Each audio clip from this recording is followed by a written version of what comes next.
जनता जो है वो सोच रही है। सुबह से लगातार आप न्यूज़ 11 भारत के सोशल मीडिया पेज पर भी जाएंगे तो यही सवाल आ रहा है कि हुजूर मास्क क्यों लेकर के चालान कटेगा, जेल भेज देंगे क्या? बहुत सारे सवाल हैं और उसके जवाब, कोई लिखित जवाब किसी के पास नहीं है। बस जिसकी मर्जी में जो आ रहा है वो बोल दिया जा रहा है। समझ में नहीं आ रहा है कि आखिर चल क्या रहा है। अब इसी पर चर्चा के लिए हमारे साथ कई मेहमान हैं। हम चर्चा का रुख करते हैं। हमारे साथ डॉक्टर जितेंद्र मौजूद हैं, जिनसे हम इस बात पर चर्चा करेंगे कि भाई मास्क की अहमियत आखिर है कितनी। विनोद पांडे साहब हमारे साथ मौजूद हैं झारखंड मुक्ति मोर्चा से, राजीव रंजन साहब मौजूद हैं हमारे साथ कांग्रेस से, और हमारे साथ सरोज जी मौजूद हैं भारतीय जनता पार्टी से। सबसे पहले रुख डॉक्टर जितेंद्र आपका ही करेंगे। मास्क आखिर कितना जरूरी है? क्योंकि मैं आपको बता रहा हूं, कल रात मैंने पूरी रिसर्च की कि भाई इस फोन पर पूरा सर्च मारा कि मास्क क्या कोरोना से बचाता है। WHO की गाइडलाइन है, वो कहती है कि नहीं भाई, मास्क, सोशल डिस्टेंसिंग, बार बार हाथ धोना, ये तमाम ऐसी चीजें हैं। वो इक्वेशन को सॉल्व करने में एक मेथड आता है ना, ट्रायल एंड एरर मेथड, कि अगर मैंने मारा, अगर सही गया तो ठीक है, नहीं गया तो कोई बात नहीं। तो बस वही है कोरोना में, जहां तक मेरी जानकारी कहती है। अब चूंकि मेडिकल टर्म्स में इसको कैसे समझें, मास्क कितना हेल्पफुल है, इसे आप समझाएं थोड़ा हमें डॉक्टर साहब। मास्क का आवश्यकता आज के परिप्रेक्ष्य में किस प्रकार है, इसको समझने के लिए हमको बेसिक समझना होगा कि कोरोना वायरस का संक्रमण किस प्रकार होता है। कोरोना वायरस, जैसा हम लोग सब जानते हैं कि एक वायरस है।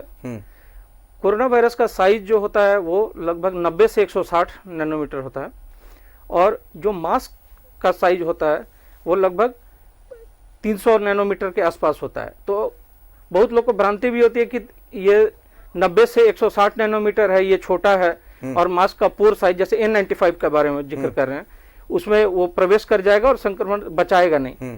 पर मैं ये बताना चाहता हूं, ये बहुत लोग को नहीं पता है कि ये जो वायरस का ट्रांसमिशन होता है ये अपने साइज के कारण नहीं होगा।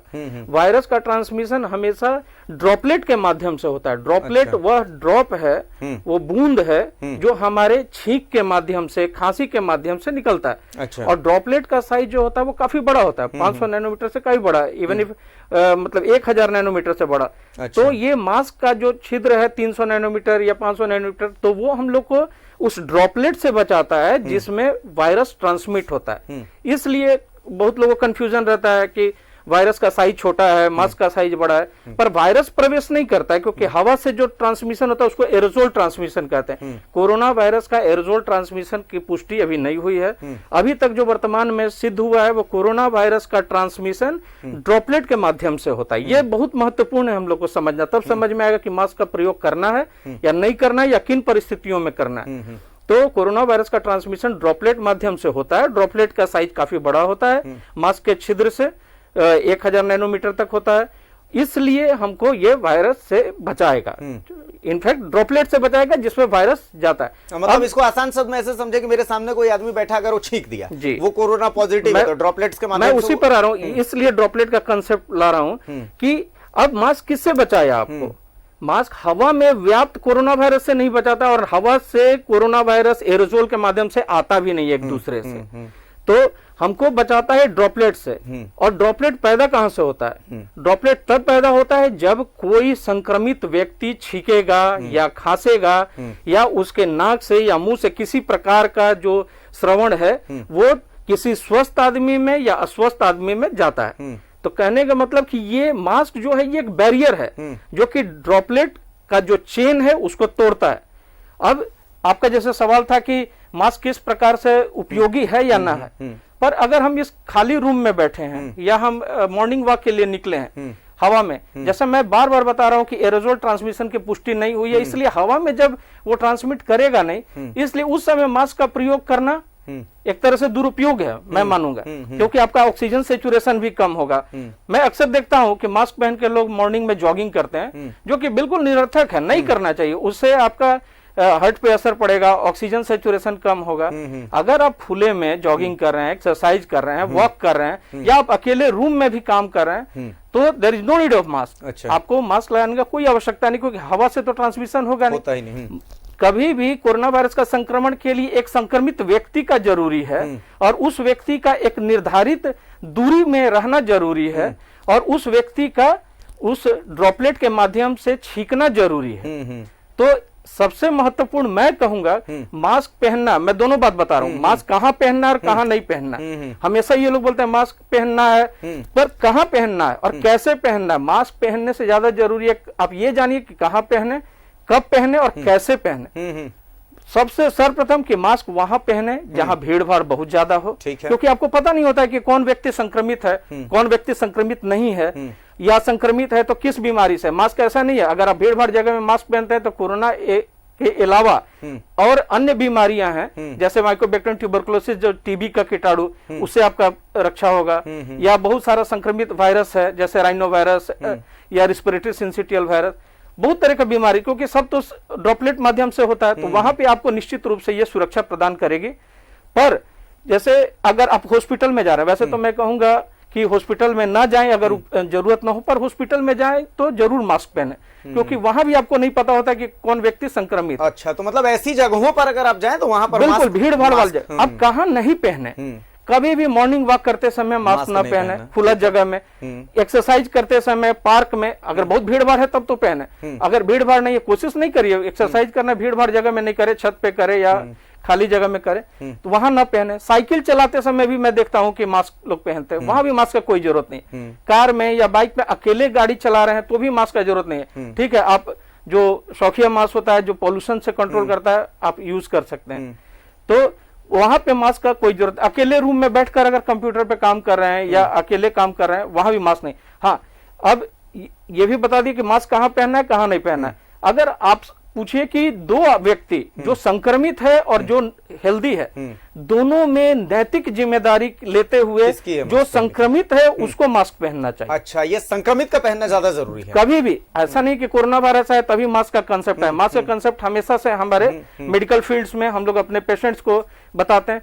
तो पहले क्या होता था, पहले अभी भी जो टीबी के खास करके मरीज होते थे या ये श्वास संक्रमित बीमारियों के मरीज, उनको हम लोग मास्क लगा के बोलते थे कि बेड पे बैठो। चलिए, तो ये बहुत इंपॉर्टेंट है। अब इसके सियासी पहलू पर हम एक बार बात कर लेते हैं। विनोद जी के पास मैं चलता हूं। विनोद जी, बड़ा कंफ्यूजन है। देखिए, अभी हम रांची डीसी की बात सुना रहे थे, वो कह रहे थे कि ड्राइव चलेगा, बाइक वाइक जिसमें भी लोग कार में जा रहे हैं अगर और मास्क नहीं लगाए हुए हैं तो उनका चालान कटेगा सबसे पहले, और मोटर व्हीकल एक्ट के तहत जो भी चालान कटता है। अब बड़ा कंफ्यूजन है। सोशल मीडिया पर परसों से एक मैसेज घूम रहा है कि भाई 10 घंटे की जेल होगी। बोकारो डीसी बोल रहे हैं कि हाँ भाई हम तो 10 घंटे की जेल का जो प्रावधान है वो करेंगे। ऐसा कोई प्रावधान राज्य सरकार कर रही है, नहीं कर रही है? लोग इतने कंफ्यूजन में क्यों हैं आखिर? विनोद जी, मैं सोशल मीडिया की बात नहीं करूंगा, और जो मैंने सामने आपके टीवी चैनल के माध्यम से देखा है, आपने दिखाया है कि बोकारो के एसपी ने क्या कहा, रांची के डीसी ने क्या कहा, और इस देश के प्रधानमंत्री आज जो मुख्यमंत्रियों के साथ में रूबरू हुए उनके द्वारा क्या कहा गया।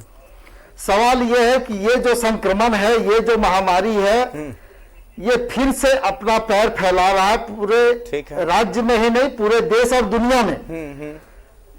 और उसका प्रभाव अब यह है कि हम लोग इतने सशंकित हैं, ये पूरा देश सशंकित है, और उसके कारण आज आपने सुना होगा कि इस देश के प्रधानमंत्री ने भी कहा है कि जब तक दवाई नहीं तब तक ढिलाई नहीं। और ये बार बार वो बोलते हैं, और हम लोग भी कहीं पर सार्वजनिक जगहों पर इस तरह की बातें करते हैं।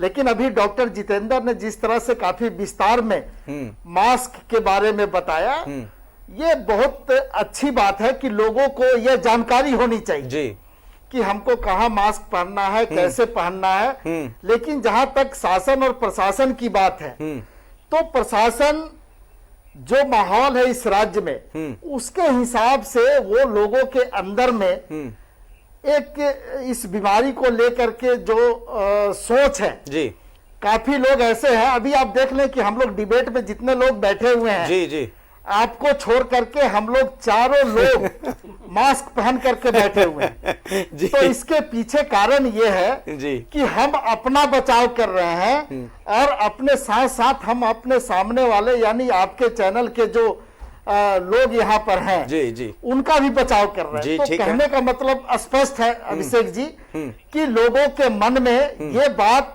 जाए कि अगर हम मास्क नहीं पहनेंगे, सोशल डिस्टेंसिंग का पालन नहीं करेंगे, तो इस संक्रमण से हम संक्रमित हो सकते हैं। और हम ही सिर्फ संक्रमित नहीं होंगे, हमारे घर परिवार, बच्चे और समाज के लोग भी संक्रमित होंगे। तो इसलिए इस तरह की बातों को हम लोग बेवजह जो तूल देने का प्रयास करते हैं, इससे अच्छा होगा कि हम अपनी बात को लोगों के सामने रखें और उनको ये बताने का काम करें कि आपको मास्क पहनने से फायदा क्या है, सोशल डिस्टेंसिंग से आपको फायदा क्या है। जबकि देखिए सरकारी स्तर पर ये चीजें बताई जा रही है, अखबारों में, मीडिया में, हर जगह पर ये बातें सरकार के द्वारा कही जाती है कि आप 2 गज की दूरी रखें, मास्क पहने, हाथ को सैनिटाइज करें या हाथ को साबुन से धोने का काम करें।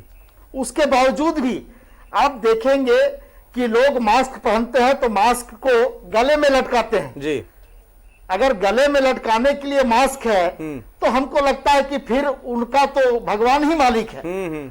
आप अगर अपने आप को सुरक्षित नहीं रख सकते हैं तो हमको लगता है कि आप परिवार को और समाज को भी संक्रमित करने का काम कर रहे हैं। बिल्कुल, लेकिन इसलिए इस तरह की बातें जो विनोद जी, शासन की तरफ से एक कही सवाल जा रही यहाँ है, पर एक रह जाता है। ये बहुत अच्छी बात आपने कही और सबसे बड़ी बात है कि पूरी बातचीत में कहीं सियासत नहीं थी, सबसे अच्छी चीज यही रही। लेकिन सवाल यहाँ पर यह हो जाता है ना, जैसे अभी हमने बाघमारा की तस्वीरें देखी, तो बाघमारा की तस्वीरों में हम देख रहे हैं कि वहां पर एक लड़कों को पकड़ करके उठक बैठक करवा रही है पुलिस। तो ये एक खौफ फैलाया जा रहा है। मतलब ये जो प्रोसेस है ना, ये प्रोसेस पर एतराज है कि ये प्रोसेस गलत खौफ है। नहीं है ये, नहीं अभिषेक जी, ये खौफ नहीं है जी। आप जिसको खौफ का नाम दे रहे हैं, जब स्थानीय प्रशासन इस तरह की परिस्थिति को देखता है, लोगों को समझाता है, लोगों को रोकता है, उनको कहीं ना कहीं फाइन भी काटता है, उसके बावजूद भी लोगों के मन में डर पैदा नहीं हो रहा है, संक्रमण को लोग ठीक से समझ नहीं पा रहे हैं और इसलिए इस तरह की बातें होती है। हालांकि ये जायज नहीं है जी, लेकिन फिर भी अगर इस देश में जो स्थिति बनी हुई है और बिना भय के प्रीत भी नहीं होता, अगर हमारे अंदर भय नहीं होगा इस संक्रमण को लेकर के, तो हमको नहीं लगता है कि हम फिर इससे बचाव का रास्ता ढूंढेंगे जी। तो अगर हमको एक बार अगर पुलिस रोकती है और उठक बैठक कराती है, मैंने पहले ही कहा कि यह जायज नहीं है, लेकिन उसके बावजूद भी अगर उठक बैठक कराती है तो मेरे मन में यह डर रहेगा कि हमको पुलिस कहीं देखेगी तो फिर उठक बैठक कराएगी। हमको मास्क पहनना चाहिए, हमको सोशल डिस्टेंसिंग का पालन करना चाहिए और सरकार के द्वारा, शासन और प्रशासन के द्वारा जो गाइडलाइन दिया जा रहा है उसका हमको पालन करना है। तो इससे वो खुद अपने आप को बचाएंगे, परिवार को बचाएंगे और समाज और पूरे राज्य के लोगों को संक्रमित होने से अपना सहयोग देंगे कि वो संक्रमित नहीं हो। पर ये कंफ्यूजन विनोद जी, मेरा सजेशन, मेरा सवाल और सजेशन दोनों यही है कि क्या ऐसा नहीं हो सकता कि सरकार की तरफ से एक नोटिफिकेशन जारी कर दिया जाए कि हाँ भाई मास्क को लेकर के चालान लगेगा कि नहीं लगेगा, मास्क नहीं पहनने पर जेल होगी कि नहीं होगी। अब हो ये रहा है कि जितनी मुंह उतनी बातें हो रही हैं, तो एक बड़ा कंफ्यूजिंग माहौल हो जा रहा है लोगों के लिए। नहीं, बिल्कुल बिल्कुल अभिषेक जी, बिल्कुल अभिषेक जी, मैं आपकी बात को समझ रहा हूं और आप देखेंगे अभिषेक जी कि जिस तरह से राज्य सरकार ने इस संक्रमण को रोकने के लिए कदम उठाए, जिस तरह से लोगों का सहयोग मिला सरकार को इस संक्रमण को रोकने के लिए, आप देश के सभी राज्यों के बारे में आप जानते हैं। अभी कई एक राज्य ऐसे हैं जहां पर इस संक्रमण को, महामारी को लेकर के रात में कर्फ्यू लगाने का भी काम किया जा रहा है। वहां पर काफी सख्ती से सारी चीजें लागू की जा रही है। तो इसका मतलब यह है कि वहां संक्रमण फिर से बहुत तेजी के साथ फैल रहा है। तो हम लोग ये चाहते हैं कि इस राज्य में ये संक्रमण ना फैले और लोगों का सहयोग चाहिए। इसमें हम भी आपको सहयोग करेंगे, आप भी हमको सहयोग करें, तो निश्चित रूप से इस संक्रमण से हम लोग यहाँ पर संक्रमण पर विजय भी पाएंगे। और जिस तरह से पूरे देश और दुनिया में झारखंड का नाम इस संक्रमण को रोकने में हुआ है, उसको आगे भी हम लोग बनाए रखेंगे और संक्रमण पर विजय प्राप्त कर बिल्कुल। लेंगे। चलिए तो यहाँ विनोद जी की बात हमने सुन ली, अभी राजीव जी और सरोज जी भी हमारे साथ जुड़े हुए हैं, उनसे भी बातचीत होगी, और जितेंद्र जी भी हमारे साथ हैं, डॉक्टर जितेंद्र, उनसे भी बातचीत होगी। लेकिन यहाँ हम एक छोटे से ब्रेक के लिए रुकेंगे, उसके बाद फिर हम पूरी बात सुनेंगे सरोज जी की भी और पूरी बात सुनेंगे राजीव जी की भी, और डॉक्टर जितेंद्र से एक बहुत महत्वपूर्ण सवाल का जवाब भी समझेंगे। आप भी हमारे साथ बने रहिएगा क्योंकि ये डिबेट आपके लिए ही है। तो फिलहाल एक छोटा सा ब्रेक ले रहे हैं और ब्रेक के बाद जल्द हाजिर होते हैं। तो ब्रेक के बाद एक बार फिर स्वागत है आपका और चर्चा को हम आगे बढ़ाते हैं। राजीव जी हमारे साथ हैं, सरोज जी हमारे साथ हैं। विनोद जी ने बहुत पॉइंट्स कुछ बोले और बहुत सही पॉइंट्स बोले, और सबसे बड़ी बात है कि उसमें कुछ सियासी कुछ नहीं था। लेकिन अब सियासी बातचीत मैं करूंगा, सियासी बातचीत इसलिए करूंगा क्योंकि ये यहां पर बहुत जरूरी हो जाती है। राजीव जी, कोरोना को लेकर के ठीक है, बड़ा कंफ्यूजन है लोगों के बीच में, पर यह कंफ्यूजन जो है, क्या जब चुनाव हो रहे थे तब क्या ये कंफ्यूजन खत्म था? क्योंकि मैं देख रहा हूं अभी सोशल मीडिया पर हमारे बड़ा सवाल खड़े हो रहे हैं कि जब चुनाव थे तब क्या कोरोना नहीं था, ये चुनाव खत्म होते ही वापस से कोरोना शुरू हो गया।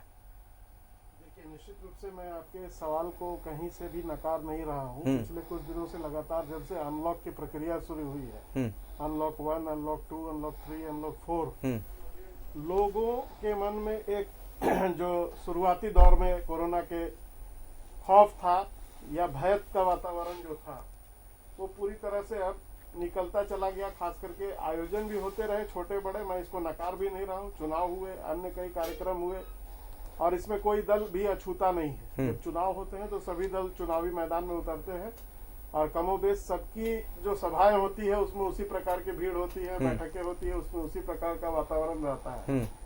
लेकिन जो टेस्टिंग हुई, या जिस प्रकार से झारखंड के सरकार ने सीमित संसाधनों के बावजूद जो एक प्रक्रिया चलाई, वो भी प्रक्रिया कोई अलग से नहीं चलाई। जो आईसीएमआर का गाइडलाइंस है भारत सरकार का, उसको अक्षरशः जमीन पर उतारने का प्रयास किया गया। और जहां तक आपने चर्चा की कि अभी अलग अलग जगह पर स्थानीय प्रशासन के द्वारा जो निर्णय लिए जा रहे हैं, ये कोई नए एक्ट या नए प्रावधान के तहत नहीं लिए जा रहे। रांची डीसी ने उसकी चर्चा भी की कि मोटर व्हीकल एक्ट के सेक्शन 179 में ये प्रावधान है, और जो शुरुआत के दौर में जब ये चर्चा आई थी तो उस दौरान ये खूब हल्ला हुआ था कि 2 लाख रुपए फाइन कर दिया गया, किसी ने कह दिया कि 1 लाख। तो सोशल मीडिया की बात पर अब मैं शेरो शायरी नहीं करूंगा, स्वास्थ्य मंत्री जी ने बिल्कुल ठीक कहा, उस आधार पर लोग चर्चा हो रही है। लेकिन मैं आपको साधुवाद देना चाहता हूं कि आपने एक इंटेलेक्चुअल डिबेट के तहत आज एक चिकित्सक महोदय को यहाँ ला करके जो भ्रांतियां हैं उसको दूर करने का प्रयास किया है।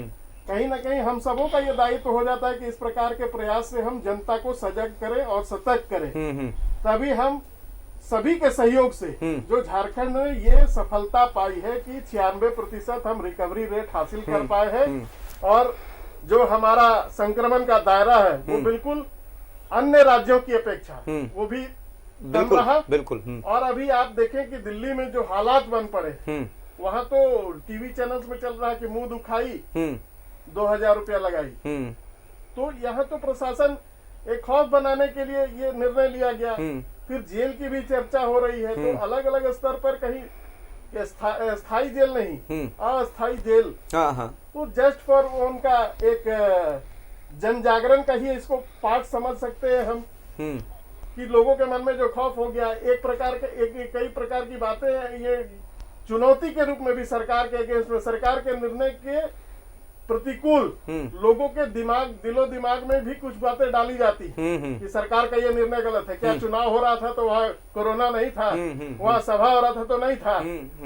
मैं इस पर कोई राजनीति नहीं करना चाहता हूँ, लेकिन छठ में जिस प्रकार की बातें हुई, जबकि वहाँ सरकार की मंशा यही थी कि जो प्रधानमंत्री जी की बातें थी कि जब तक दवाई नहीं तब तक ढिलाई नहीं, ठीक है। और जितने भी हमारे जलाशय थे, वाटर रिजर्वायर्स थे, सबसे वाटर सप्लाई होता है, चाहे वो ग्रामीण स्तर पे हो या शहरी स्तर पर जलापूर्ति की योजनाएं वहां से चलती। अब कल्पना कीजिए कि अगर कोई संक्रमित व्यक्ति, और जो पद्धतियां हैं हमारी, जो परंपराएं हैं कि जो छठ व्रती आते हैं, तालाब में डुबकी लगाते हैं, कुल्ला करते हैं, दतून करते हैं, ऐसे में क्या ये जरूरी नहीं था, या जो शंकाएं थी वो निर्मूल तो थी नहीं, लेकिन लोगों को भड़काया गया, हिंदू विरोधी कई तरह की बातें हैं। हाँ, हठ योग हुआ, हठ योग हुआ, जल योग हुआ। योग करना अच्छी बात है, स्वास्थ्य के लिए करना भी चाहिए, लेकिन इस प्रकार की चीजों से बचना चाहिए। पैंडेमिक का समय, हम सभी जनप्रतिनिधि हैं, जनता के बीच में हमको रहना है। और अभी ठीक है कि पुलिस कहीं उठक बैठक करा रही है, लेकिन यही झारखंड है जहां देश के कई अन्य राज्यों में कोई पुलिस का चेहरा इस प्रकार का मानवीय नहीं दिखाई दिया कि थानों में खाना खिलाया जाए गया। तो झारखंड पुलिस ने अपना वो नायाब चेहरा भी प्रस्तुत किया, और ये उठक बैठक सिर्फ लोगों को जागरूक करने के लिए हो रहा है, जो एक अलग भावना हो गई ना। अब कुछ लोगों ने तो यहाँ तक लिख दिया है, होई तो ऐजे होई, जकरा जे उखाड़े के बाद उखाड़ा।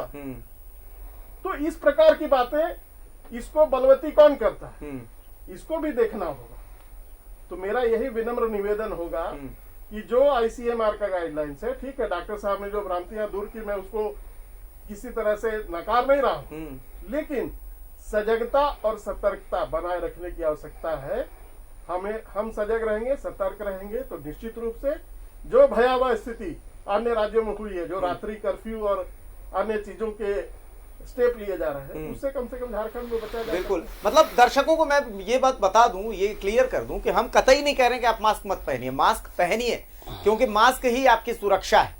हम एक पुल बनने की कोशिश कर रहे हैं सरकार, विपक्ष और दर्शकों के बीच में। ये कोई सियासी डिबेट है नहीं, हम सिर्फ ये कोशिश कर रहे हैं कि मास्क पहनना है तो जिस तरीके से डॉक्टर साहब ने बताया कि भाई कैसे पहनना है, कहां पर पहनना है, कहां नहीं पहनना है। हाँ, लेकिन इसमें हम इस बात का जरूर ध्यान रख रहे हैं कि कहां पर आम लोगों को परेशानी होगी, और अगर उस परेशानी का खामियाजा कुछ होता है तो हम यही कोशिश है हमारी कि भाई उस खामियाजे को कैसे हमें ना भुगतना पड़े। सरोज जी की तरफ चलते हैं। सरोज जी, जिस तरीके से देख रहे हैं, तमाम बातें आपने सुनी भी, तो आपकी तरफ से क्या सजेशन है कि इस सिचुएशन को से निकलने के लिए एक विपक्ष, सकारात्मक विपक्ष की भूमिका अगर निभाते हुए समझें, तो आपकी तरफ से सरकार के लिए कोई सजेशन, प्रशासन के लिए कोई सजेशन जो आपको लगता है कि वो नहीं किया जा रहा है? देखिए, एक बात मैं बता दूं कि सारी बातें मैं डॉक्टर साहब का भी सुन रहा था, और आप भी, और विनोद पांडे जी, राजीव भाई भी बोल रहे थे। सबसे पहले तो कोरोना से बचाव के लिए जितना भी बचाव के उपाय किए जाए, इसके लिए अवेयरनेस फैलाया जाए, लोगों को बताया जाए, इसके लिए जितना उपाय किया जाए उसके हम समर्थक हैं, उसके हम विरोधी नहीं हैं। सारे चीज करना चाहिए।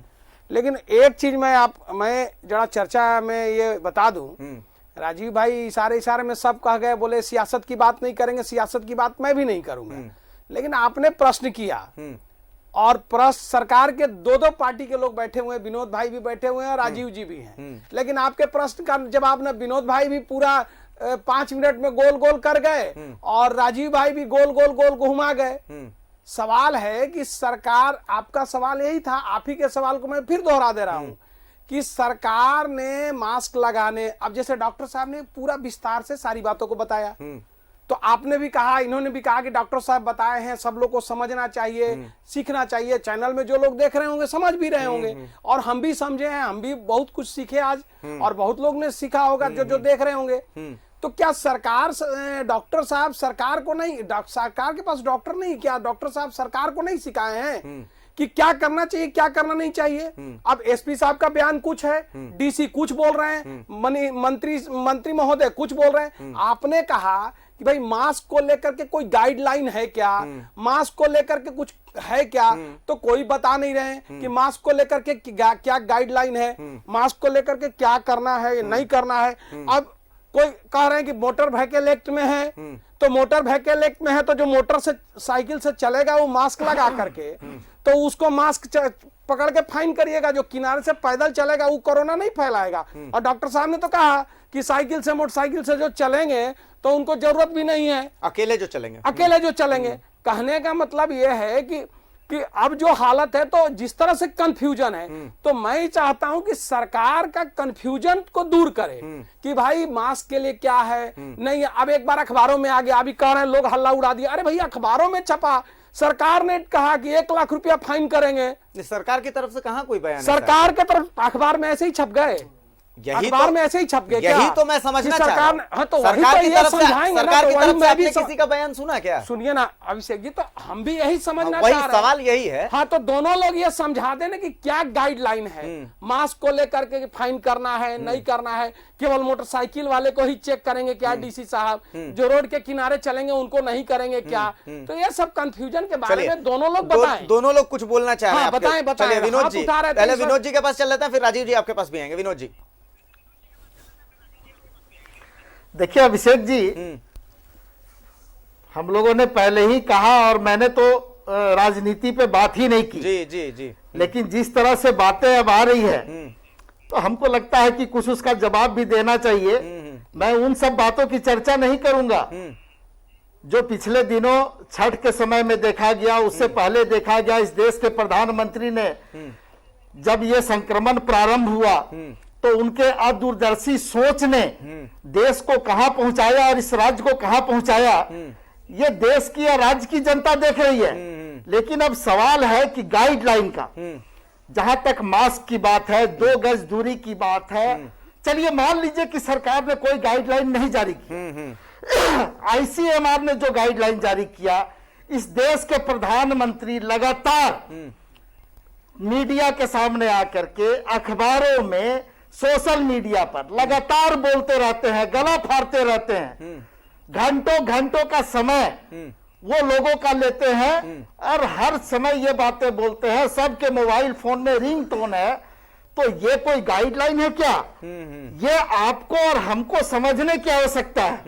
और सरोज भाई ने अभी बहुत स्पष्ट शब्दों में कहा कि मैंने भी आज कुछ सीखा है।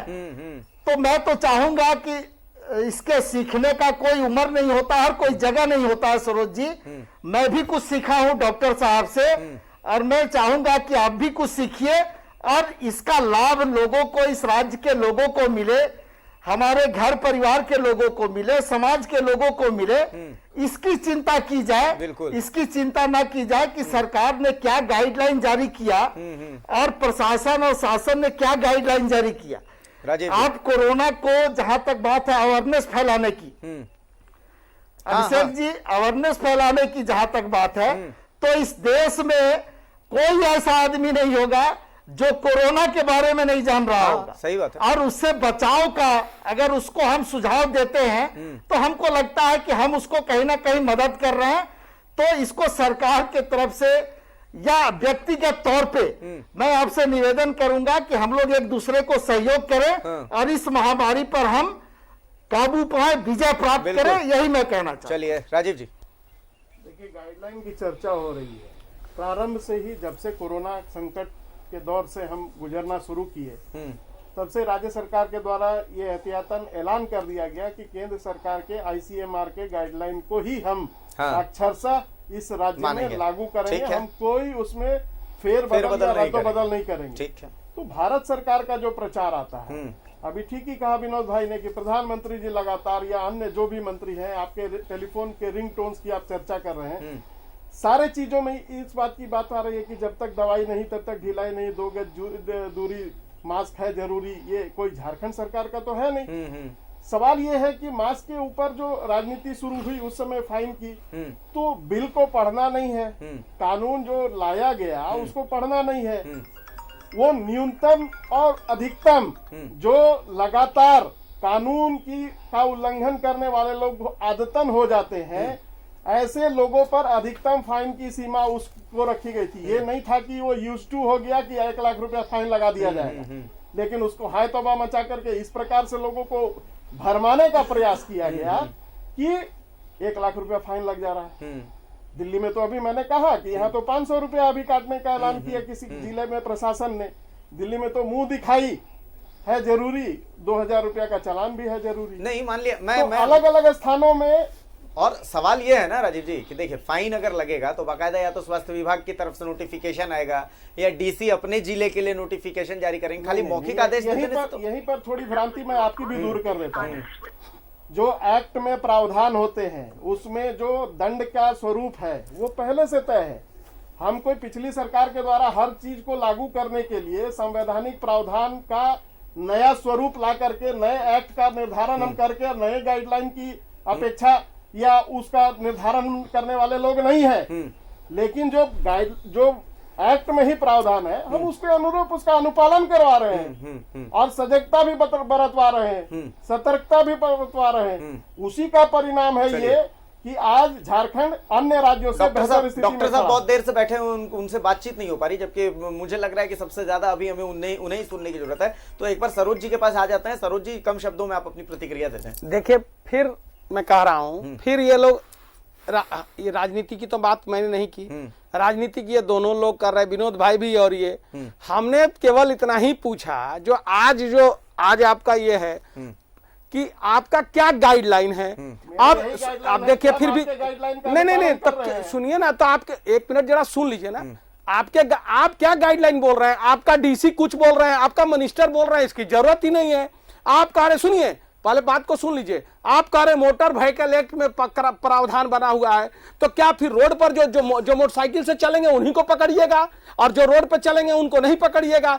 तो मैं तो यही पूछ रहा हूं विनोद भाई से भी और इनसे कि क्या प्रावधान, जैसे दिल्ली में 2000 फाइन करेंगे। जहां तक मुझे जानकारी है, हाँ, कि इस पेंडेमिक एक्ट के तहत राज्य सरकार को अधिकार है कि वो अपने जो मतलब राज्य है उसके लिए जारी कर सकता है, पूरा जारी कर सकता है, पूरा उनको अधिकार है। वही एक नोटिफिकेशन राज्य सरकार की तरफ से आना चाहिए। हाँ, पूरा अधिकार है ना, तो मैं जानना चाहता हूँ ना। एक अधिकार से हम वाकिफ हैं, नहीं, हम लोगों ने पहले ही निर्णय ले लिया है कि हम केंद्र सरकार के सभी नियम और परिनियमों को अक्षरशः यहाँ उतारेंगे, हम कोई उससे डेविएट नहीं करेंगे। फिर ये प्रश्न कहाँ खड़ा हो गया भैया? अरे मैंने प्रश्न किया कि न्यूज 11 का डिबेट का प्रश्न है, बात जरा सुन लीजिए ना राजीव जी, गोल मोल में मत घुमाइए। न्यूज 11 के डिबेट का प्रश्न है कि भैया कि क्या दिल्ली का क्या गाइडलाइन है? आईसीआर जो आप दिल्ली का गाइडलाइन बोल रहे हैं उसमें क्या गाइडलाइन है कि केवल मोटरसाइकिल वाले को पकड़ेंगे? नहीं, उसमें मोटरसाइकिल वाले को पकड़ेंगे।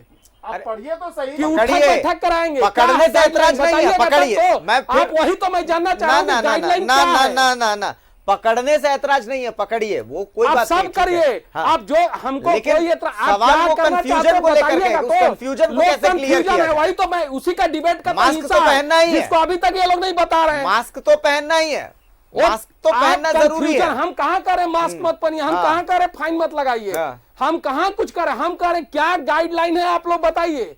दोनों सरकार के लोग बैठे हुए हैं, मंत्री कुछ बयान दे रहे हैं, दोनों सरकार के नहीं, तीनों सरकार के लोग बैठे हुए हैं। दोनों सरकार के लोग नहीं, तीनों सरकार के लोग बैठे हुए हैं। सरोज जी, आप भी केंद्र सरकार के ही हैं। देखिए भाई, जो गाइडलाइन है यहाँ आपका डिबेट का हिस्सा है, कंफ्यूजन राज्य में जो हो रहा है, तो बताइए ना भाई, 500 फाइन करिएगा, 2000 करिएगा, मोटरसाइकिल वाले को करिएगा, मोटरसाइकिल वाले को करिएगा, क्या है गाइडलाइन बताइए ना। विनोद जी देखिए, यही सवाल है, यही ना डिबेट है आज, यही तो इसी पर दूसरा विषय, यही सुझाव भी है कि कंफ्यूजन क्लियर होना चाहिए। कुछ बोलना चाह रहे हैं विनोद जी, बोले कम शब्दों में विनोद जी की प्रतिक्रिया बोले। विनोद जी, नहीं देखिए, उस पर बहस मत करवाइए, नहीं तो फिर अभिषेक जी में भर के लोगों को भेज रहे हैं, तो उसके लिए नहीं। जिस तरह की बातें आ रही है, जिस तरह की बातें सरोज जी के द्वारा की जा रही है, मिनिस्टर, हमको लगता है कि दुर्भावना अगर मेरे मन में है, रिम्स के वो जा रहे हैं मेडिका में भर्ती करने, एक भर्ती हो रहे हैं और ये कह रहे हैं कि हम बहुत इंतजाम किए हैं। इनके मंत्री जी मेडिका में भर्ती हुए, अपने हॉस्पिटल पर भरोसा नहीं है। केंद्रीय मंत्री कहाँ भर्ती हुए थे?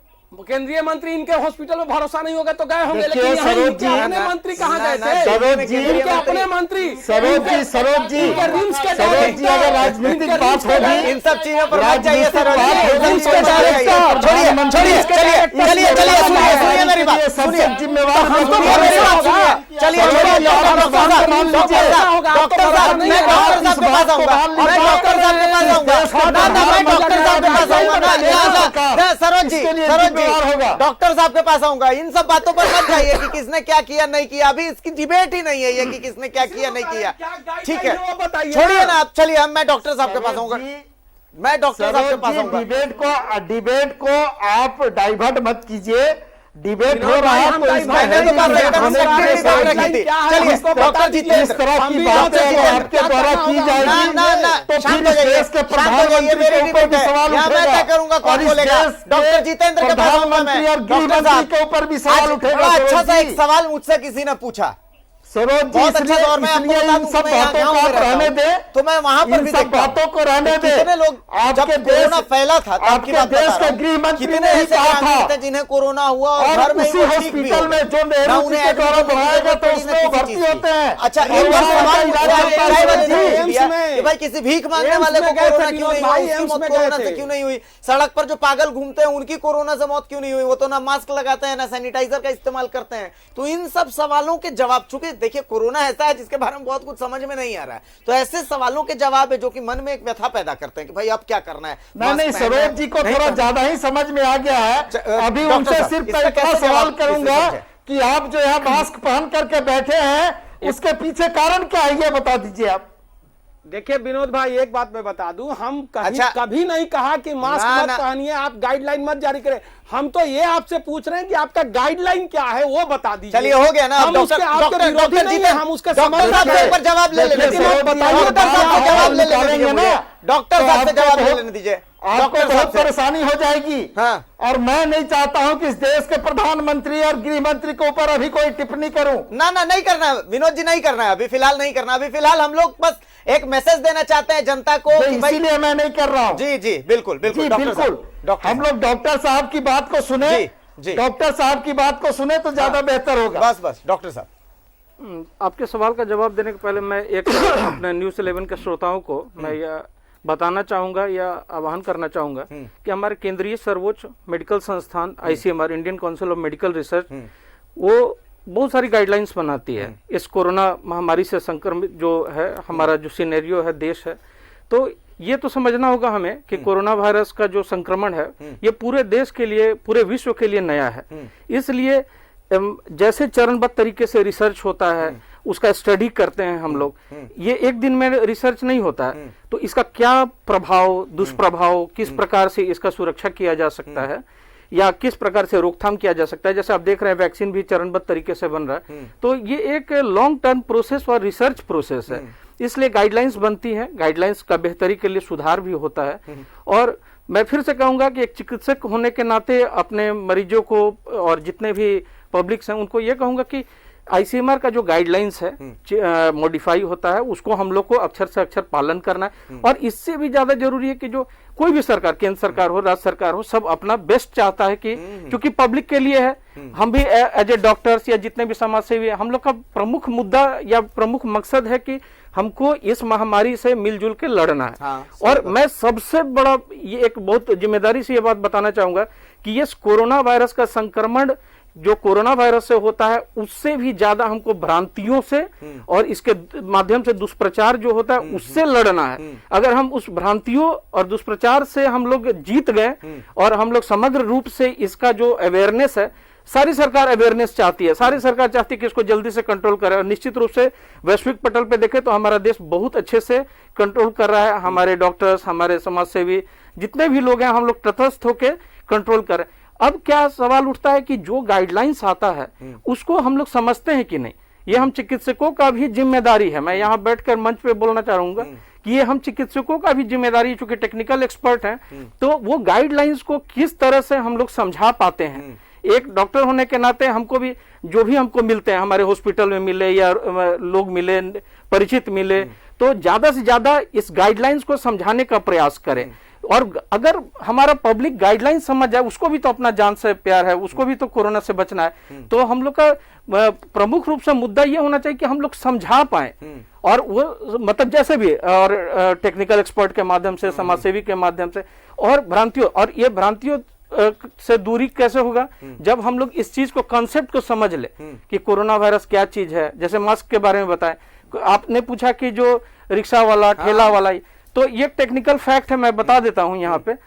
कोरोना वायरस भी एक वायरस है, जैसे बैक्टीरिया से इन्फेक्शन होता है, फंगस से इन्फेक्शन होता है, वायरस से इन्फेक्शन होता है। तो ये ऐसा नहीं है कि कोरोना वायरस एक नया वायरस, इसके पहले भी हम लोग को लाखों वायरस से इन्फेक्शन हुआ है। जैसे मैं पहले भी बताया, जैसे श्वास संक्रमित वायरस, जैसे रिस्पिरेटरी सिंसिटियल वायरस है, राइनो वायरस है, कोरोना वायरस का भी पहले इन्फेक्शन हम लोग को होता रहा है। ये नया स्ट्रेन है।